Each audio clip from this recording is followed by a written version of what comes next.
This is Ray Harryhausen.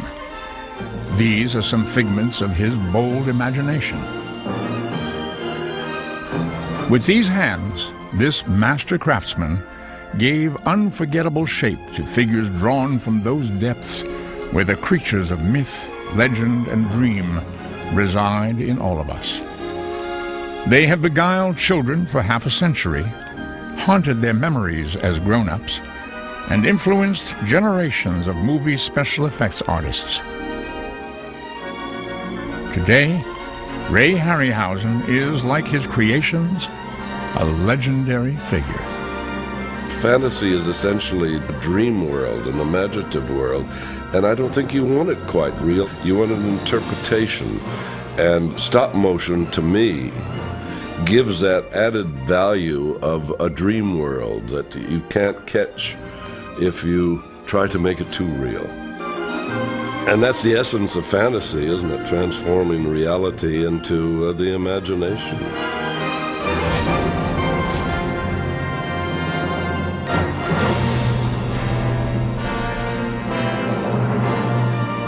The desire to create those transformations came to him early and suddenly. He was 13 years old when he was taken to see a sensational movie at Grauman's Chinese in his native Los Angeles.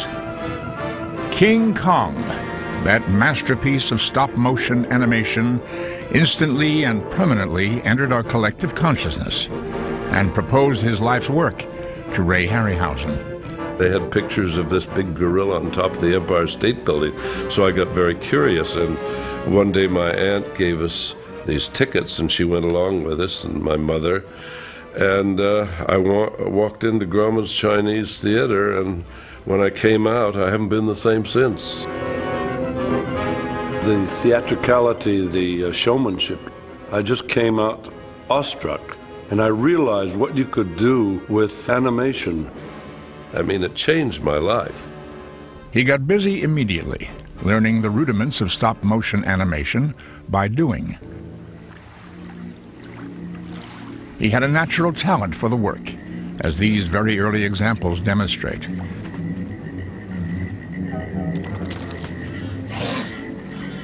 At first, his studio was the family garage. Later, his father built what they called his hobby house to accommodate Ray's expanding skills and vision. And that was really the start of my experimentation. But I owe everything to this giant gorilla and the people who made it. They were led by Willis O'Brien, a former newspaper cartoonist who'd been working in special effects since 1914. A school friend helped Ray meet him. I called Willis O'Brien, and he was very courteous, and he invited me over to the studio. So I loaded some of my dinosaurs that I had made into a suitcase, took them over to MGM, and he gave me some wonderful advice. He said, "Your Stegosaurus's legs look like sausages. You've got to learn to develop the muscles." O'Brien inspired him to enroll in art school, where he perfected his talents for drawing and sculpture, as these renderings he did for an unmade O'Brien project vividly demonstrate. When he was in art school, he also joined a science fiction club. At its weekly meetings, he made a lifelong friend. Lo and behold, there was a young writer struggling to get his stories published, was Ray Bradbury. And that was my first meeting with Ray Bradbury. He was crazy about the Lost World. He was crazy about King Kong, and I was similarly crazy. And we made a pact together, and we said, we're going to grow old but never grow up. We're going to stay 18 years, 19 years old, and we're going to love dinosaurs forever. When he heard that I was reconstructing them and trying to put a film together, of course we became quite good friends, which lasted over the years. At the time, Ray was working on Evolution. It was an attempt to tell the entire story of life's beginnings on Earth, and for a lone teenager, a hugely ambitious undertaking. Evolution was a 16-millimeter project, very ambitious when I look back at it. But in my naive way, I thought I could do it if I took a year or a year and a half. So I started making all of these experiments with it. And I'm very grateful I did, even though the picture was never completed, because I got discouraged when I saw Fantasia. It covered the dinosaur sequence with Stravinsky's wonderful background music, and I thought, oh, they're covering the same ground, and they did it so beautifully, I might as well abandon it. But it wasn't for naught. I used all this footage that I had experimented with earlier as a sample of what I could do.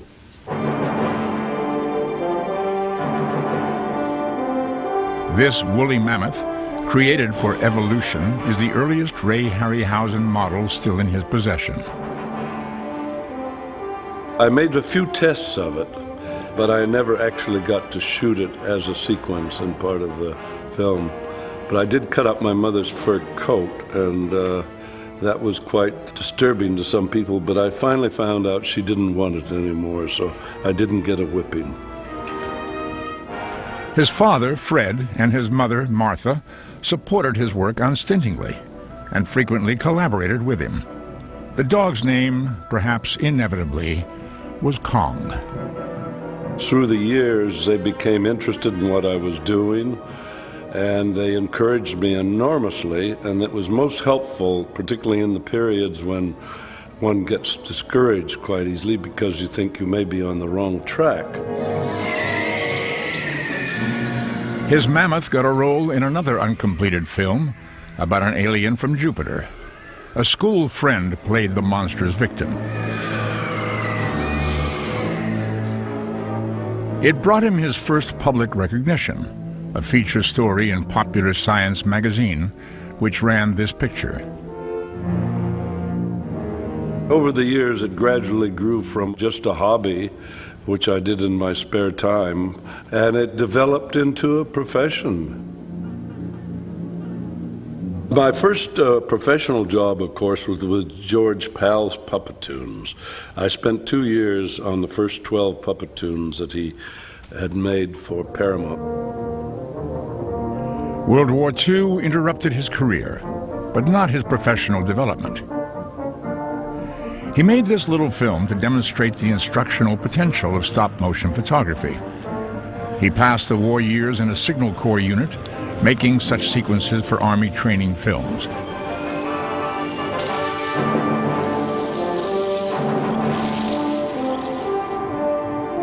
One of his colleagues was Theodore Geisel, later better known as Dr. Seuss. He made this model of Geisel's Snafu, a comically bungling soldier, for a magazine cover. Army service also perfected his scrounging skills. The Navy had thrown out all their outdated Kodachrome and just threw it out on a junk pile. So I retrieved it and had it stored away in my garage for quite a while. And when I came back from the Army, I didn't know quite how to use it up. So I thought, well, perhaps I could make some fairy tales for children. Mother Goose was up to date, technologically speaking, and Ray gave a hip flip to the 4 nursery rhymes he included in the first of what would become a short series of children's films.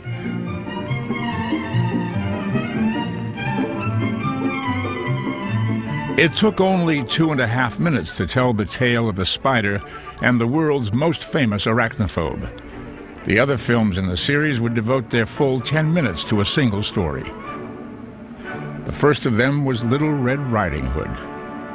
When I started making the fairy tales after the war, my father was very helpful. He had been an engineer in the early days, and he made all the armatures for me from my designs for the puppet films. Armatures are puppet skeletons. They're wooden or metal bones connected by ball and socket joints. This allows the puppet to hold any pose for a one-frame exposure, then be slightly changed for the next and the next. Linked together, these still shots, 24 per second, create the illusion of movement. Oh, grandmother, what large eyes you have. All the better to see you with, my dear, said the wolf. And then Red Riding Hood saw clearly his long, sharp teeth. But Granny, what great sharp teeth you have. All the better to eat you with, my dear.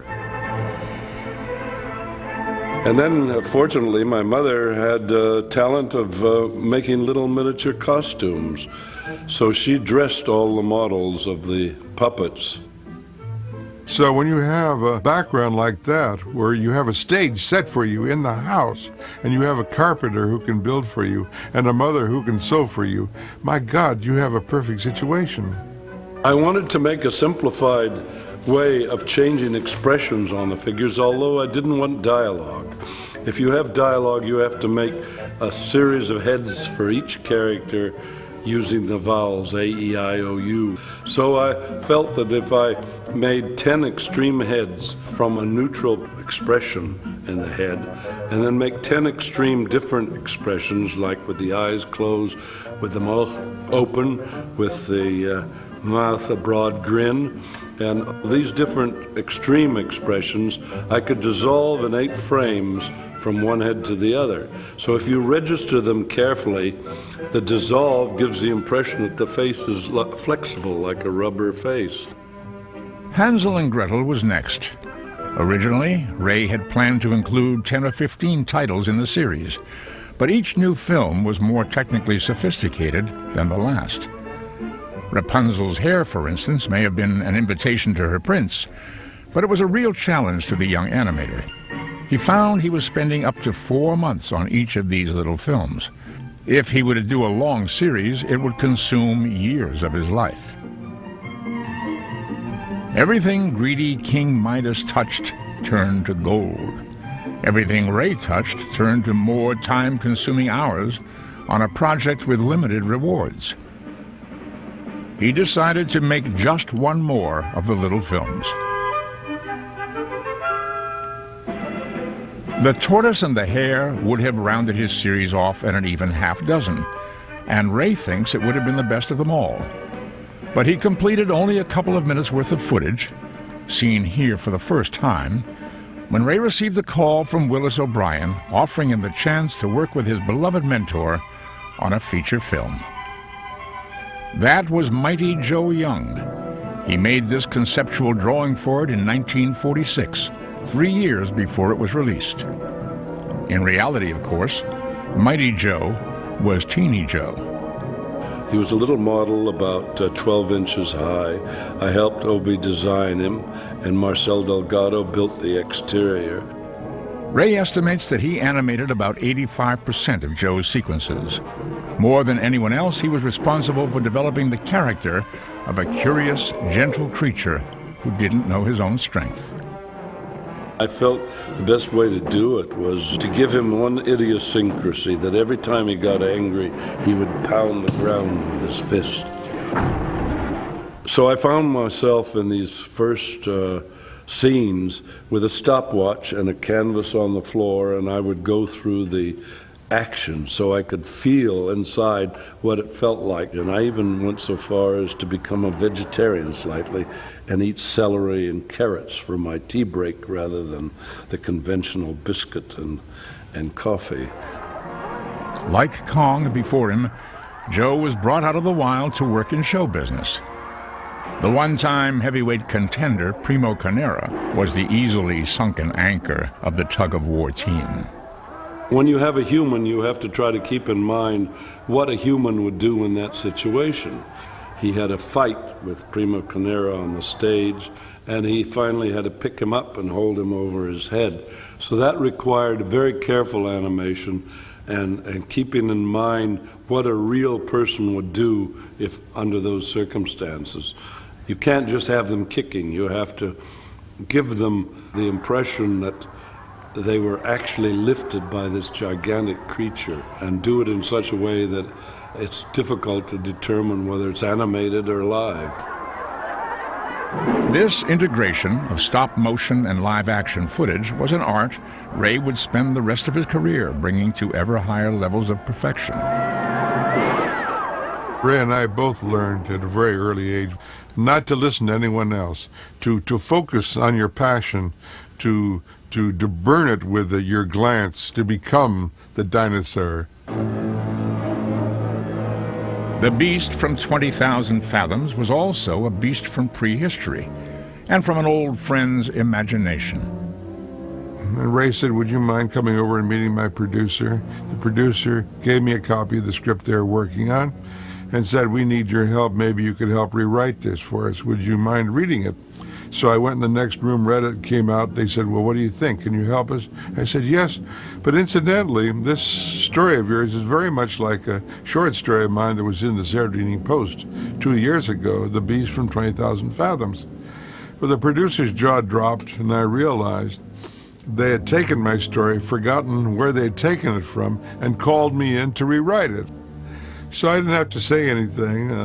I didn't make a fuss. The next day, a telegram arrived saying we want to buy the rights to The Beast from 20,000 Fathoms. And that's how the film got made. And I was walking along the shore one night, and I came upon the ruins of the old Venice Pier and the serpentine spinal cord of the roller coaster. And I said to my wife, I wonder what that dinosaur is doing lying here on the beach.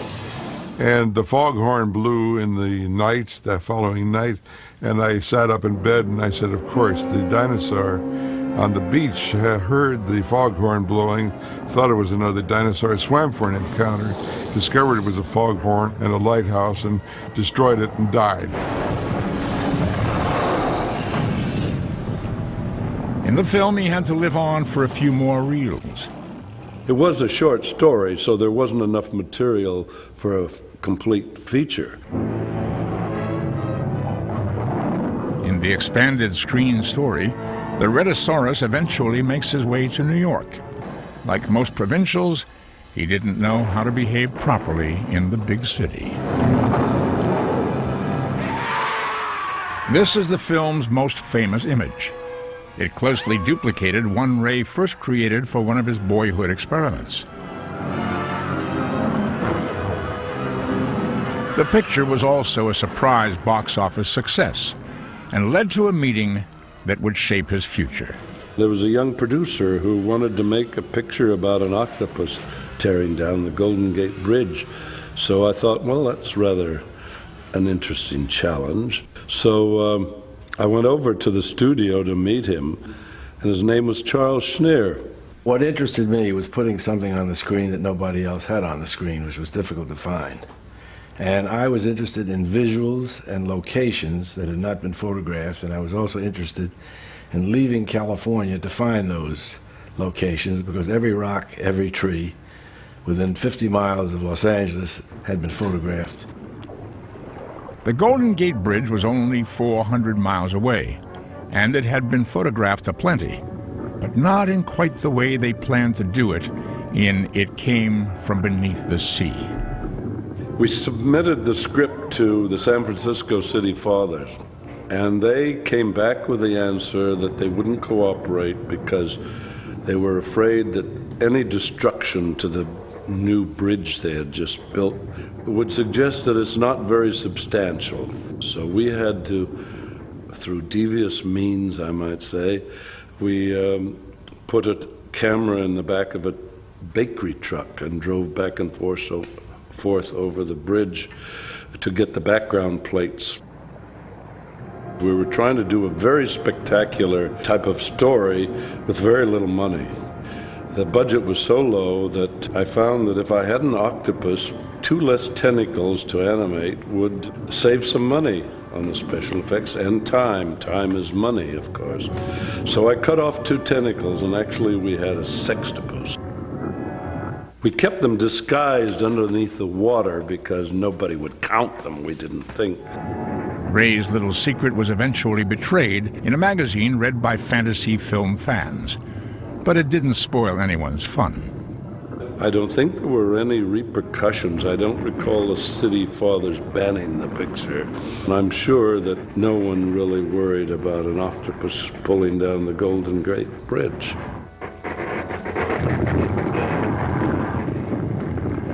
I seem to be a very destructive person. I like to do things of a mass destruction.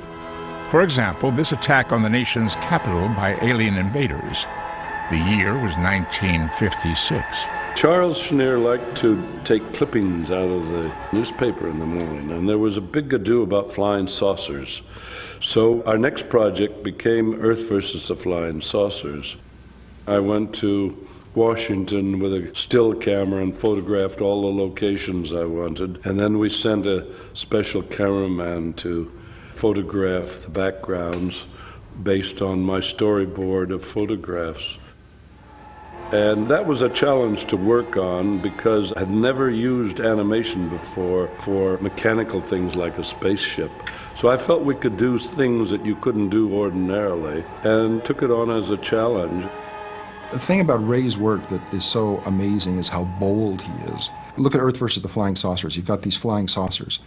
And you've seen those in other movies, like Day the Earth Stood Still. And in that movie, they just sort of come and land, and they kind of like don't even want to show it.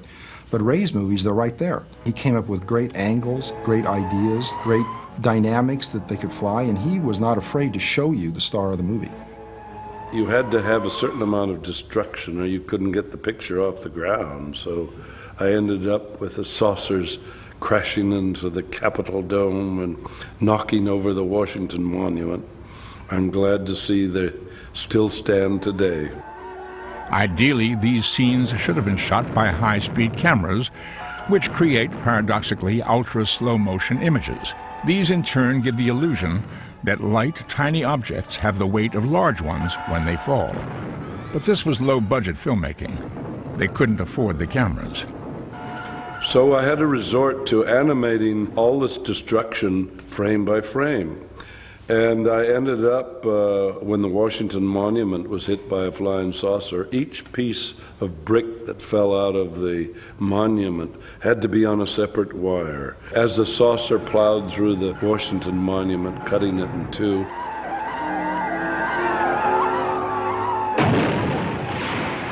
you can sense a person made it, that it's a person struggling with a medium to present themselves. That person was also struggling to leave Hollywood.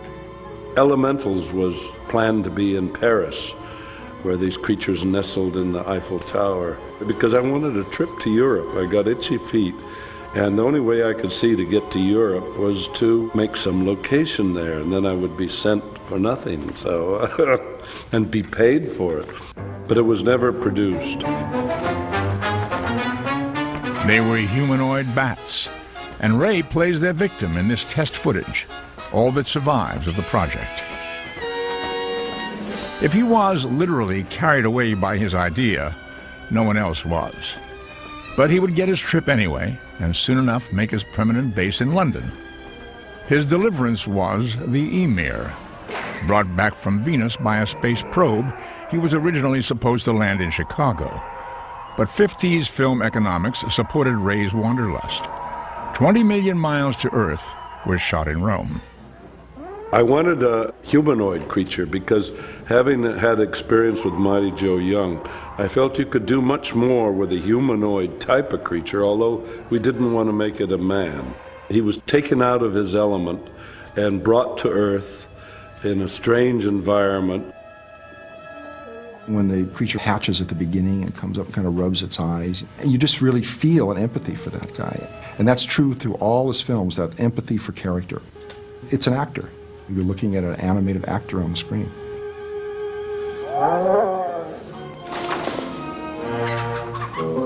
So the Emir, we wanted to make him sympathetic. He was taken out of his element.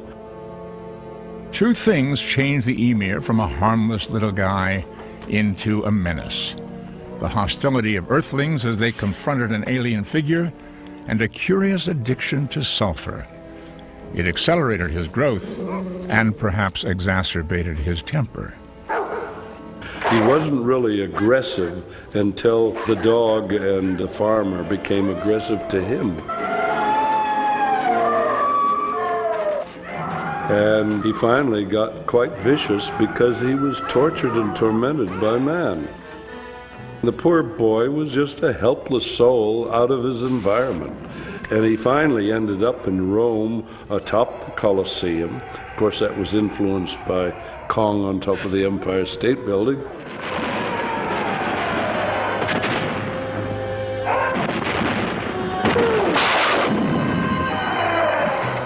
I thought it would be a rather dramatic way of ending it. The film. Man, of course, destroys what he doesn't understand.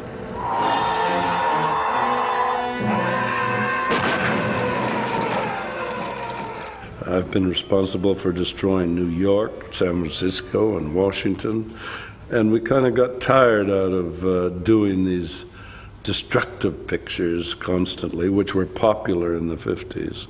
So we took the path of action, we took the path of suspense, we took the path of imagination.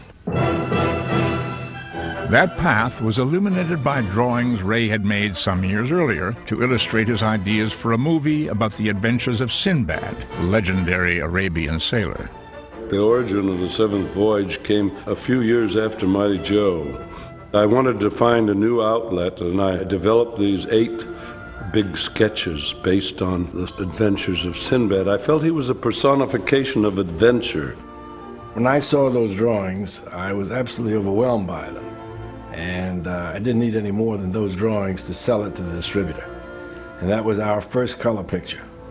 It was also Ray's first experiment with his signature creation, the living skeleton. The skeleton was really the inspiration of going to Sinbad when I first started making my drawings.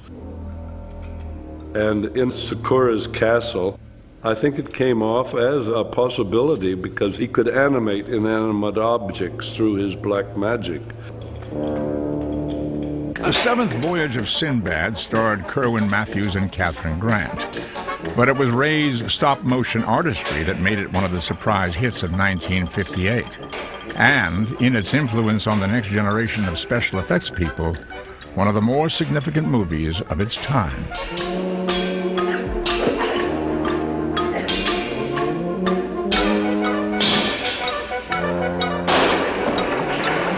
For me, there's nothing like being trapped in a cave with one skeleton, because in this cave in Sinbad, you can't get away. Matthews, playing Sinbad, was, in Ray's words, a master at maintaining the illusion that he was actually dueling with an imaginary creature. In reality, the skeleton was not tricked into the film until months after principal photography was completed. I was about 5 years old, and at its first theatrical release, I saw Seventh Voyage of Sinbad with my mom. It had a very profound effect on me. I saw it 8 times the first week it came out. And I had, which is very hard when you're like 12 years old, and you have to find friends and relatives or neighbors that'll drive by the movie theater to drop you off so you can see the movie over and over again. It was just something about that Cyclops standing on the beach, the kind of orange skin and the blue sky, and the spectacle of it that I had never seen in any other film. For many years, I even had dreams about the Cyclops growing in the family fish tank, living there, but always on the verge of bursting out and coming after me.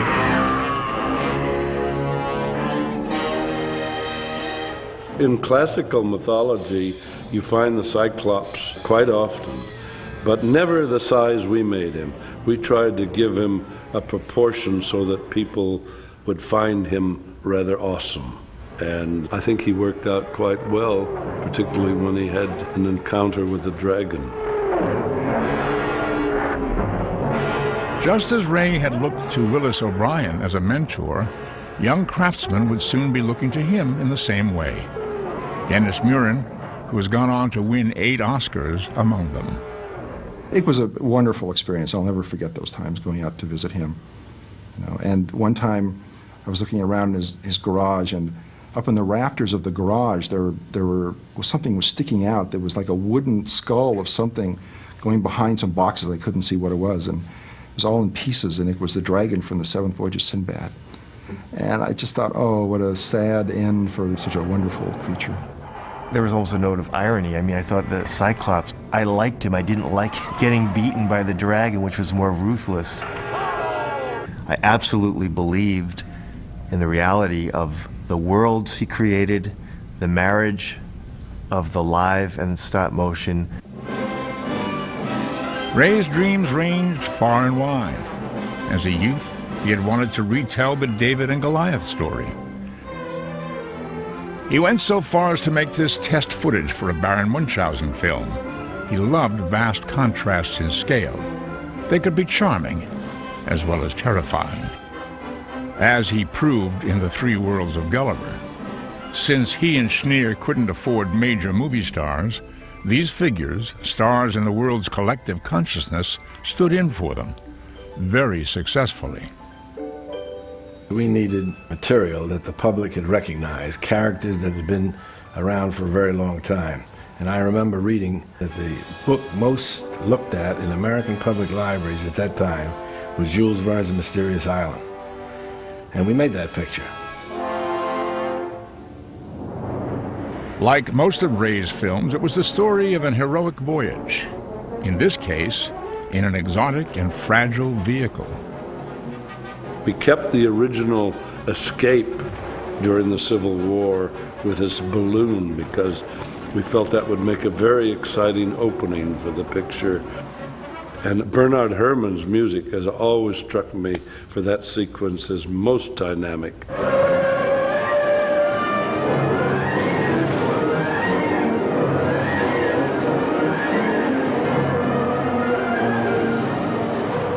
Actually, the story that we received was How to Survive on a Desert Island, which was basically Jules Verne's original concept. But we felt we could improve it by and make it much more interesting than just survival type of picture by incorporating some strange creatures in it. They were all oversized, therefore more dangerous versions of otherwise ordinary animals. Eventually, we and the castaways learn they are being bred for giganticism by Verne's visionary Captain Nemo, who hopes they will feed an overpopulated world. Actually, we found this crab in Harrod's fish department, believe it or not. And we didn't want to boil it because it would turn it bright red. So it was necessary to turn it over to a lady in the museum who destroyed it in a humane way, and then gave me the sections in which I had to build a proper armature for stop-motion photography. When we were shooting the ultra close-ups of the crab's little area in the mouth here, in which it operates many different levers and hairs that vibrate, we got 4 more live crabs. They were called edible crabs. We had a delightful meal after they served their purpose. The most spectacular of these creatures was this really big bird. Most people thought of it as an imaginative variation on some sort of domesticated fowl.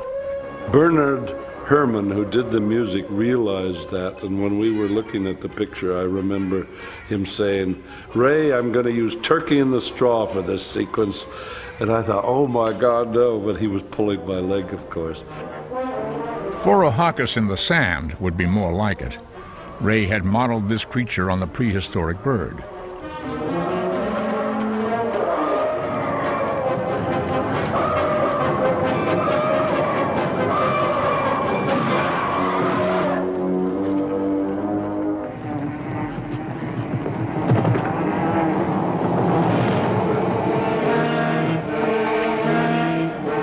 There's nothing funny about a giant bee.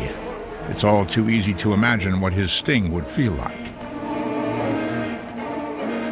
He also had plenty of bare flesh for a target. Get in the honeycomb. We had a sequence where the bee sealed them in the honeycomb. And that sequence was rather interesting because it had to be shot backwards so that I gradually destroyed and had the bee open up the honeycomb. And then, of course, when it was run backwards, it looked like he closed the honeycomb.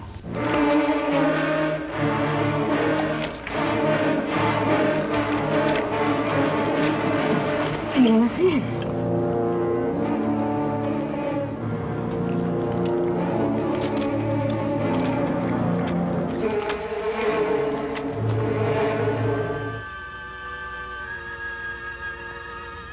Another of Ray's long-cherished dreams was to make H.G. Wells' The War of the Worlds. This magnificent group of conceptual drawings suggests he would have taken a witty approach to one of science fiction's basic texts. This model of one of the aliens who invaded Earth implies a certain sympathy for these creatures. So does the test footage he made.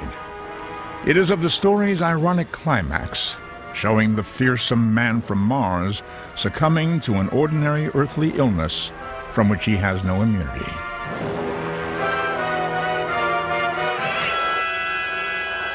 Ray finally got to do a Wells story, First Men in the Moon. There was no attempt to update Wells. The space capsule, all the film's technology, was quaintly Victorian, just as Wells might have envisioned it when he wrote in 1900.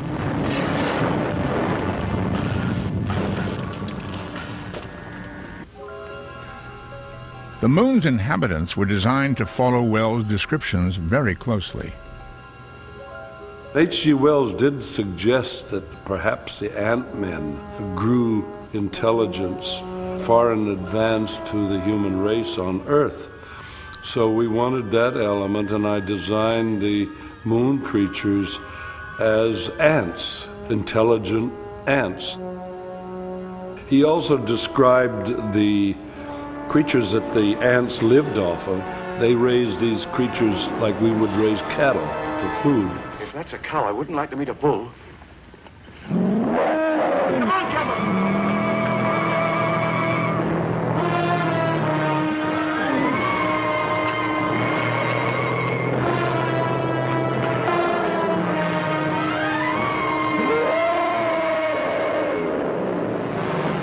Dr. Caver, the expedition's leader, was played by Lionel Jeffries. The Moon Men study the stranger in a kind of super X-ray machine. Ray's pre-production sketches didn't imagine Jeffries, but like the film itself, the actor caught the adventurous idealism of a more innocent age. Man! We come from Earth, many hundreds of thousands of miles away. No, it doesn't mean a thing. Nothing at all. Man. Yes! Man! Do you hear that? They're trying to communicate with us. Why, that's imperial! It's absolutely Man! From hundreds and thousands of miles away. Man. From Earth. That's splendid! It's splendid! It's absolutely imperial. Yes! Oh, my dear fellow, it is! It's absolutely imperial! I've seen some of the fantasy films before, but none of them sort of had the sort of awe that the Ray Harryhausen movies had, because of the fact that they're characters. There are synthetic characters that are alive, that are moving around in the sets with you, and that are affecting real people, that are obviously can't possibly be real.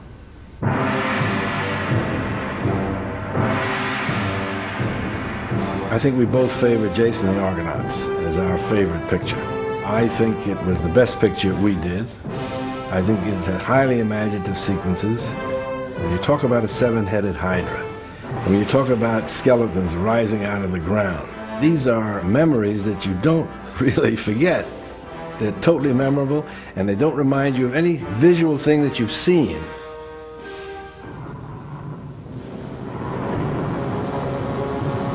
This monstrous figure was only the beginning of the film's wonders.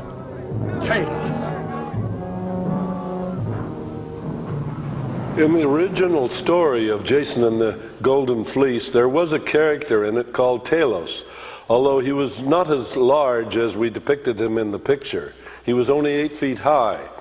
But when I started the design process for the sequence, I felt we could get much more menace if he could be about the size of the Colossus of Rhodes. And this became a great opportunity to combine the concept of the Colossus of Rhodes with the Metal Man.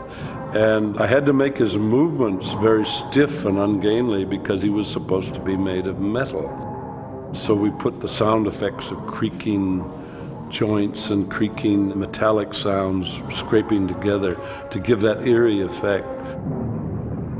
Spectacular as he was, Talos was fairly simple to create, compared, say, to the Hydra, who guards the Golden Fleece. Easy to imagine a seven-headed monster, fiendishly difficult to animate him. Todd Armstrong, playing Jason, had the easy job. He only had to slay the monster. Ray had to bring it to persuasive life. All those heads in constant, simultaneous, menacing motion. There were many times when I regretted even thinking of the Hydra for the film. He presented so many animation problems that I didn't anticipate.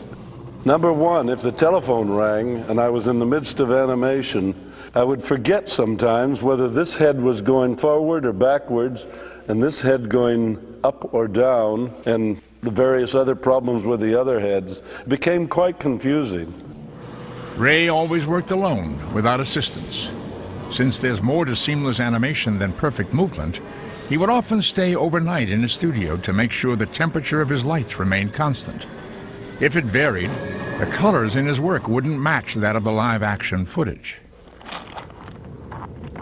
Ray's masterpiece and most famous sequence, the mass rising of the dead in Jason.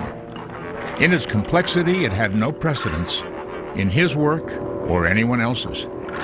Those who steal the golden fleece must die.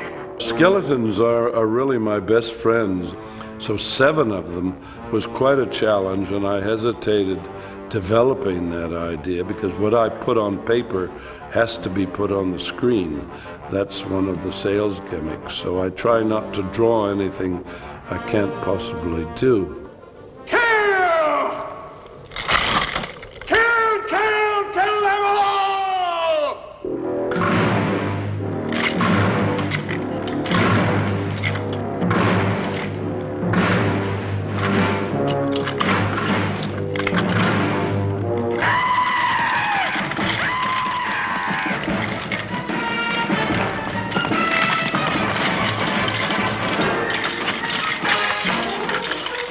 You have 5 appendages on each skeleton, so that means 7 times 5 is 35. You have to make 35 moves when you have 7 skeletons on the screen for 1 frame of film. And that meant at certain periods when we had all 7 skeletons in the same scene with the 3 men, I was only able to average about 13 frames a day. That's a little over a half second of film. Ray worked on this sequence 4.5 months. Before that, its live-action elements required meticulous planning. This still shows stuntmen helping the actors rehearse. When the players had their movements perfectly memorized, the stuntmen stepped out of the picture, and the actors shadow-boxed opponents they would not see until the film was finished. 1 million years BC took Ray back to a far more distant past, and to his own beginnings as a boy whose imagination was fired by the drama and adventure of prehistoric times. Ray's actors, these models which now reside in a Berlin museum, were as anatomically correct as his study of paleontology could make them. Because this was a fantasy film, he felt free to bring together creatures that had lived in different geological eras. That included human beings who did not share the earth with dinosaurs or pterodactyls. Miss Raquel Welch had to be picked up by an animated pterodactyl. That made it necessary that we construct a small model of Miss Welch so that she was able to be animated at the same time as a pterodactyl. We dug a large hole in the sand, and at a certain point, Miss Welch would throw herself into the hole. The miniature Miss Welch would be substituted. The animated character would pick up the miniature Miss Welch and carry her off into the skies. Mixing and matching figures from different ages was a delightful Harryhausen specialty. In the Valley of Guanji, cowboys encounter prehistoric creatures in the remoter reaches of Mexico circa 1900. The Valley of Guanji was actually a product that Willis O'Brien originated and was working on for about a year. It had all the elements. It had the dinosaur, which was very popular. It had the cowboys. Cowboy pictures at that time were very popular. So we felt if we could combine these 2 elements, that we would have a good chance of success. This sequence had been a particular favorite of O'Brien's when he conceived the film in 1942. I wanted that sequence to be kept in more than anything else, but the one problem technically was that we had to have something for the cowboys to rope. So we put a pole on a jeep, and the cowboys would throw their lasso over the pole, and then I would eliminate the jeep and substitute guanji. And then, of course, each frame of film you had to animate a miniature wire going over Guanji's head and still have it connected to the source. Keep him tight! Ray also loved to bring together mythological figures from widely disparate cultures. The Golden Voyage of Sinbad and Sinbad and the Eye of the Tiger are his freest explorations of these possibilities. Even though in the Muslim world they would never have a figurehead on a boat, we took that liberty to have Sinbad have a figurehead aboard his boat. And it gave Sinbad an encounter with a very unusual element. They became golden voyages through the myths of the world.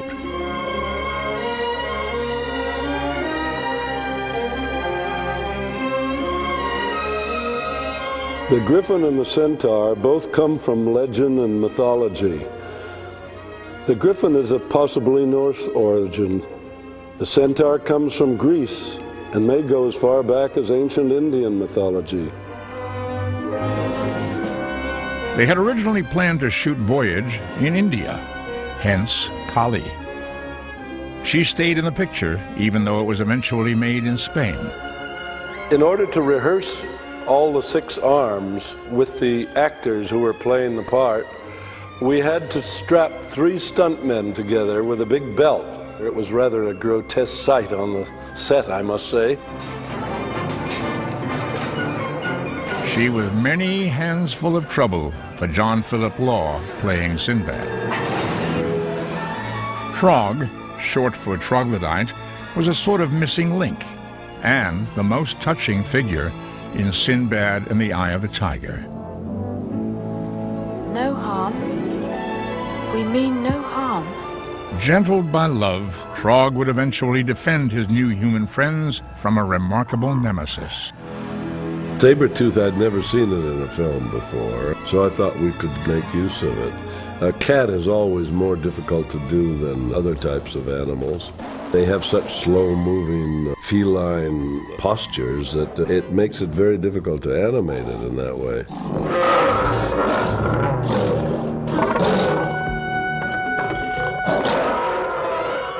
For all his ferocity, the tiger required very delicate handling. If in touching him, Ray ruffled his fur in the wrong way, the camera would see it. It's a masterpiece of Ray's maturity. Yet, like all his work, it speaks of, and to, a child's sense of adventure. There's a certain childlike quality I think one has to maintain for the love of a fairy tale, for the love of fantasy. Nothing reflected that love more memorably than Ray's Pegasus, created for his last film, The Clash of the Titans. As he did for all his characters, Ray drew hundreds of storyboard sketches, pre-planning Pegasus's screen life in infinite detail. But that was only part of the creative process. In most films that I'd seen in earlier times about Greek mythology, they always pictured Pegasus with very small wings, and you were never quite convinced that they could lift him off the ground. And I found it a challenge to try to make a convincing-looking flying image that would give you the illusion that the horse could be actually lifted into the air.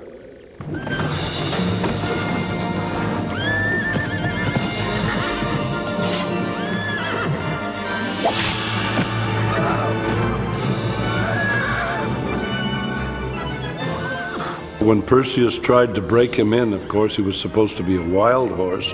So I felt that we could get away with having a bucking bronco effect when Perseus first jumps on his back and takes him off into the air. What would the horse do except try to get rid of him?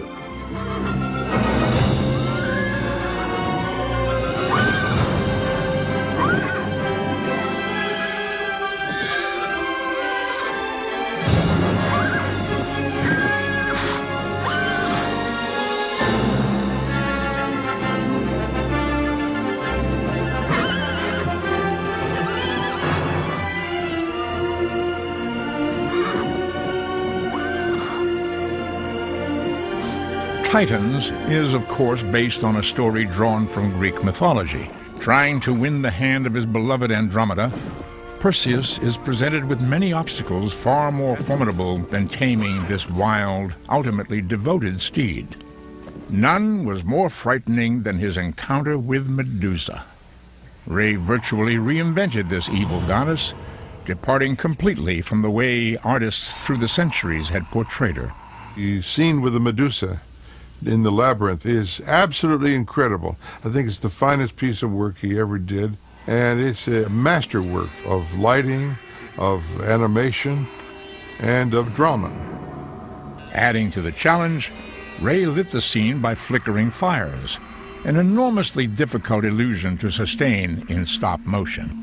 Medusa was a very interesting character to work with, although very complicated to animate. For each frame of film, which is 1/24th of a second, you had to move 12 snakes in her hair, the heads and the tails of each snake. Then you had to move the hand. Then you had to move the arm. You had to keep the body in synchronization with the rest of the torso, with the tail, with the rattle. I didn't want to make just a normal woman with snakes in her hair. That wouldn't turn anyone into stone. So I felt we had to make her as ugly as possible and have this power in her eyes to turn people to stone. We gave her a serpentine quality, an evil look, so that she would be more of a menace than just a pretty face with snakes in her hair. Then we could get wonderful effects. We could get the rattle in her tail as a sound effect of threat.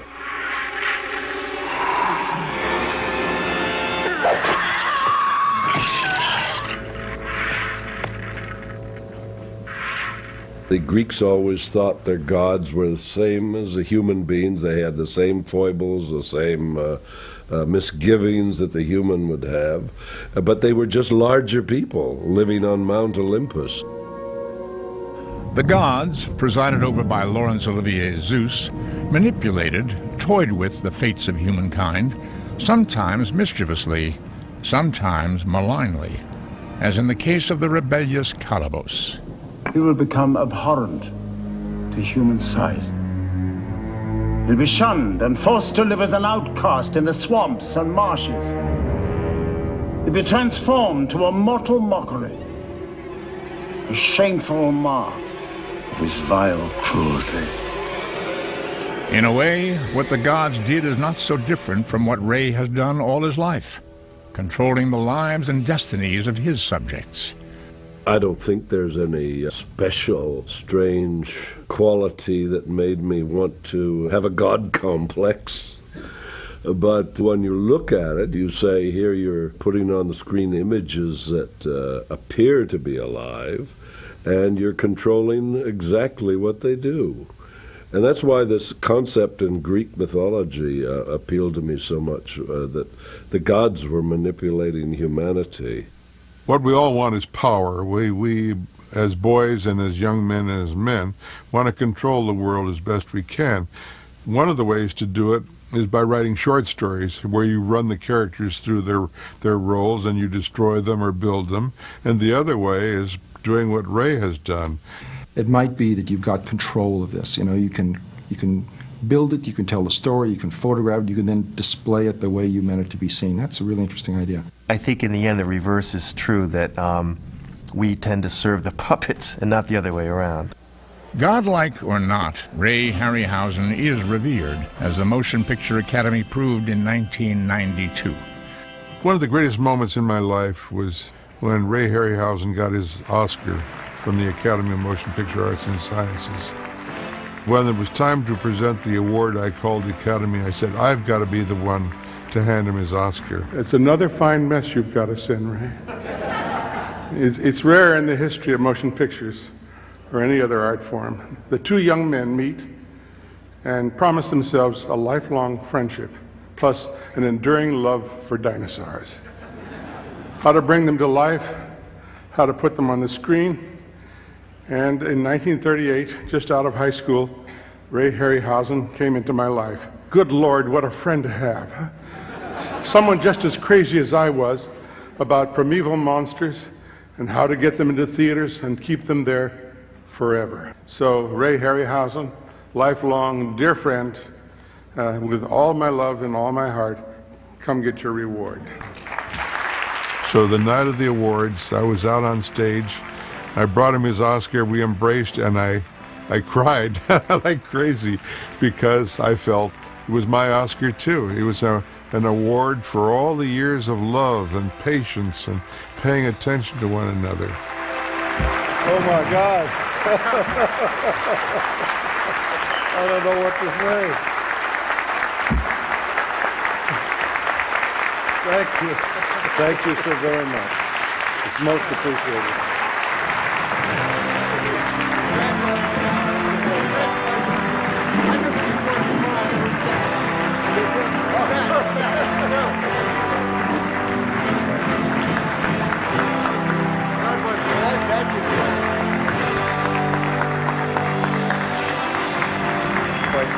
Some people say Casablanca or Citizen Kane. I say Jason and the Argonauts is the greatest film ever made. In an age of computerized animation, Ray Harryhausen's work reminds us of the human hand's value. At a time when vast teams create special effects sequences, his work reminds us of what the committed individual can accomplish on his own. In this moment of the mechanized imagination, this unforgettable work recalls for us the value of the open and wondering eye, the informed and compassionate heart. Hi, I'm John Landis, and I'm very happy to be sitting here with Ray Harryhausen, the extraordinary, what do you call yourself?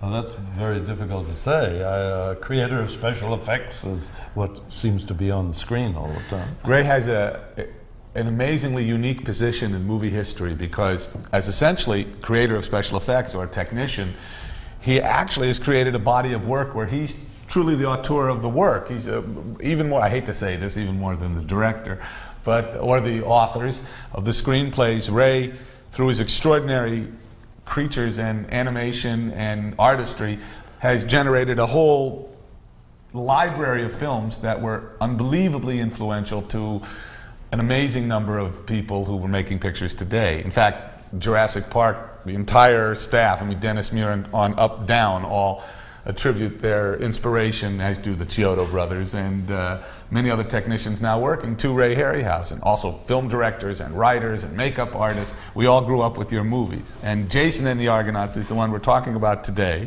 And who's this? This is a skeleton from the seventh Voyage, of course, earlier. But when we made Jason and the Argonauts, I made 6 more, all of the similar nature, but a little different character in each one. Could you please give us an explanation of stop-motion photography? Yes, certainly. Basically, it's the same principle as the animated cartoon, only instead of using flat drawings, we use a 3-dimensional model. And here's a platform with many holes in it, which we fasten the character to the floor. And as you see, this is a jointed figure. It has every joint that a real skeleton would have. And then each frame of film, when the shutter is closed on the camera, we move it just a fraction, and then take a picture, move it a fraction. And when that's repeated many times, you get the illusion that the character's moving on his own. Well, I noticed that, you know, this skeleton, this is the original skeleton from Sinbad and from Jason. Now, why isn't he all rotten like most of the other figures? Well, he's made in a different way. Talos and some of the other models have a sponge rubber surface. They have a metal armature inside so that they'll hold their shape.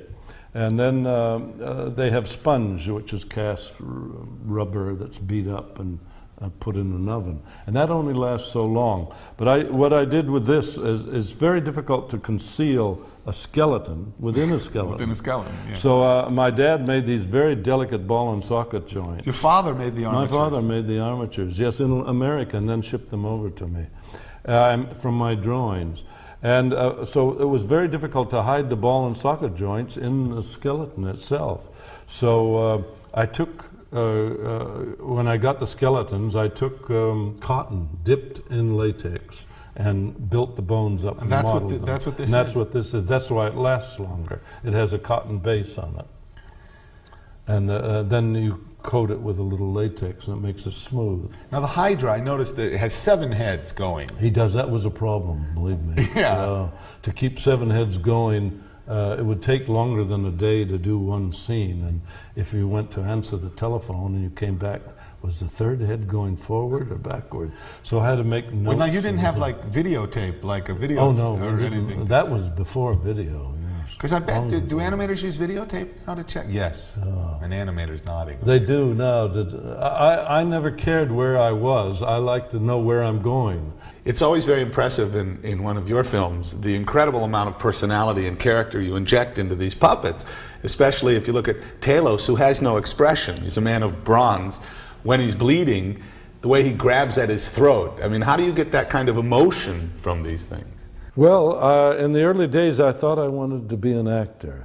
And then I got butterflies in the stomach on opening night, and I decided that wasn't for me. I'd rather be behind the camera. But I'm grateful I took those lessons, that drama course at Los Angeles City College, because it taught me how to act and react with other people in the acting profession. So I have a sort of indirect way of acting through these models.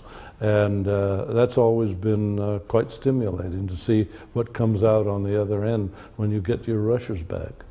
Jason and the Argonauts holds special interest in your films because I think it's the most intelligent screenplay. I mean, it's really a very smart telling of the Argonauts and the story of Jason, although you left out Medea, I noticed. We had to, yeah. But the intelligence of the film goes to the casting, except for a couple of people. But basically, it's the best Hercules in movies. Oh, yes. Nigel Green, his age and his virility, he's wonderful. He's not one of those steroid. No, we didn't want. We wanted to get away from these Italian movies that specialized in muscle men and all that sort of thing, because Hercules was supposed to be a sympathetic character. In terms of Talos, in the myth, Talos really isn't a giant. No, he isn't. He sort of doesn't he burn people? He does, yes. He hugs sailors. He gets himself in a fire, red hot, and then he hugs sailors. Is the part I read. We can't show that, you know. So I've always wanted to. I was always fascinated with the Colossus of Rhodes. So I thought this is a good chance to make Talos a Colossus of Rhodes. You literally made him a Colossus when he swings his legs over. Absolutely, at the entrance to the harbor. Right. And that's what I had in mind, was this Colossus of Rhodes. So we made him enormous, 200, 300 feet high. Because his movement is so spectacular. I mean, he moves like a man. Then I had to go out of my way to make it jerky, you know. You spend your life trying to make smooth animation, and I made it typically stiff, and so we could put the sound effects of iron wrenching against itself. And I got some criticism saying that was terribly jerky animation. No, ignore those people. But still, the movie has such a wonderful look, and the production values. It was all made in Italy? It was all made in Italy. We shot in Palinuro down near Naples. And we were there for quite a few weeks. We shot in the wonderful temples of Paestum. Where the harpy sequence. Yeah. That's extraordinary. They let you climb all over. Those were 5,000-year-old temples, and they let us at the time. We got permission to climb and put nets all over it. And well, for instance, that sequence with the blind man and the harpies and the explanation of why he's there and why he's being tormented and stuff, and his anger at the gods. I mean, I don't know if Greek mythology is taught anymore in schools, but it's so, that's one of the better tellings. I mean, it really is intelligently staged and acted and presented, and it's something you don't realize as a kid, but when you grow up, you're grateful for it. Yes, I understand that many times they choose Jason and Clash of the Titans to run in schools to show visually what the Greek mythology is all about. Some schools teach it and very few do now. But I was grateful that I was exposed to it in my high school days. And I also know we received criticism for presenting, no, it's not Poseidon, who's the guy, the murderer? Triton, yeah. Okay, Triton, coming up as a man in a costume for the Clashing Rock. Yes, there were some of the animation fans felt that it should have been animated, but we felt in that case that a human would be better. and we shot it at high speed. And So that was not an economic decision, that was a no, it wasn't artistic an decision. economic decision as much as, well, partly, because stop motion takes time. And we shot this whole sequence in 1 week, where if it were a stop motion sequence, it'd probably take a month or two to shoot it in animation. Plus the problem with the water. Water is always a problem, so we decided to do it as a high-speed shot. Explain why water is a problem. Water is a problem because unless you make your miniature on such a big scale that the droplets that fall, that rise when something hits the water, they become so large that they look out of place. Yeah, you can't shoot water miniature. It's very difficult to shoot water on a very small scale, and we could only build our miniatures so big. It was a 5-foot miniature, and we had agitators to make the water ripples go very small, and then we had all sorts of mechanisms to do that. And we shot it at 96 frames a second. Wow. Can you imagine 96 separate pictures going through the camera in 1 second? Did the camera make a lot of noise? Oh, yeah. One time it blew up and the door flew open. We had to start all over again. Now, in Jason, what's your favorite sequence in Jason? Do you have one? My favorite sequence, well, I suppose the skeleton was the most trying sequence, so that was one of my favorites. It was the most challenging because there were 7 skeletons fighting 3 men. So that was terribly difficult. It was complicated because when one man brings his sword down, during the rehearsals, he had to know where to stop. And I had to get a skeleton at that point, so that when he stopped his sword, there was a skeleton there to stop it. And that required a great deal of detailed planning ahead and counting of frames. Every frame of the live action had to be analyzed and charted so that when they moved around, they would be at the right place at the right time.